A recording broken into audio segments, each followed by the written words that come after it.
Hello beauties! Welcome back to the vlog. This week we're going to be talking about problem solving and finding solutions, and how sometimes the best solutions are the simplest ones that are right in front of you. Today I want to share a story with you of something that I think illustrates this, and I'm going to talk about how we solve problems and how we come to conclusions and find solutions here at Lunar as well. This weekend I was doing a sewing project. I don't know if some of you realize that, but I do sew and quilt and other things. And my machine was having issues. The thread was binding up, and I was frustrated because I was trying to get some pillows done for our kids' playroom, and I was working on it. And so I'll describe the sewing machine. So the thread is in a bobbin, which is down below. It's circular, rotary bobbin, and it gets caught on various things. There's all kinds of hooks, and there's mechanisms underneath. So I turn the machine off, and I pull the plate off, and I drop the feet, and I pull everything out, and I remove the bound up thread and cut it, rethread the thing, start sewing again, it binds up again. So I turn it off, I take off the side of the machine. Now I've got to get the screwdrivers out. I'm looking at all the mechanisms. I'm thinking, oh, I'm going to have to take it in. It costs a lot of money to do that. There isn't a shop here in town, so I'll have to ship it somewhere. I'm thinking, oh, I was really attached to getting this project done.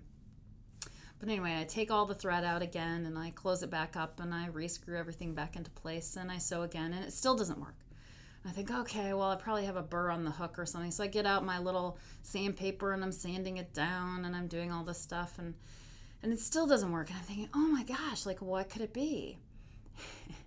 And then I look, and I thought, well, I wonder if it's the needle. And sure enough, the 25-cent needle or whatever equivalent, because you buy a pack of 10 of them for like $5 or whatever. That math doesn't add up, but stick with me. So I take out the needle, and sure enough, it's got like a huge gash in it. Now the point of the story is that when you learn to sew, the first thing that they teach you in any kind of class is you always check the threading first, followed by the needle second, because the thread goes through the needle. And I went about it the most difficult possible path that there was.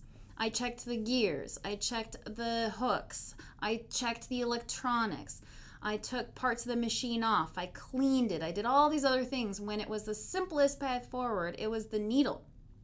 Replace the needle, sewed beautifully, no issue at all.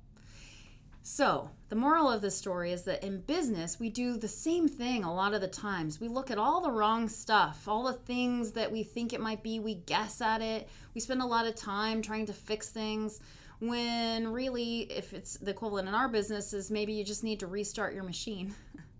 You know, there's many times where I try all sorts of things to problem solve my laptop or something on my phone, and I'll say to someone here, well, gosh, I've tried all these different things, and they're like, well, just restart it and see if that fixes it. Sure enough, you power it down, you power it back on, everything works beautifully.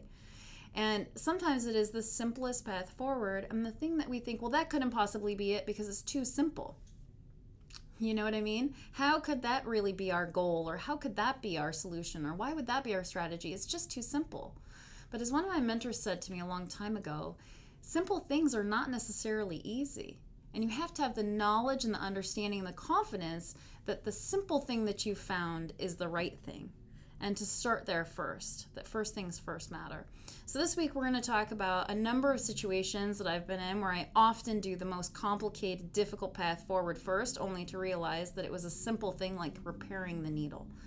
And how we can proceed with that, what I've learned from that, and how you can apply some of these problem-solving techniques to finding the solutions that make sense for you. I'll see you tomorrow.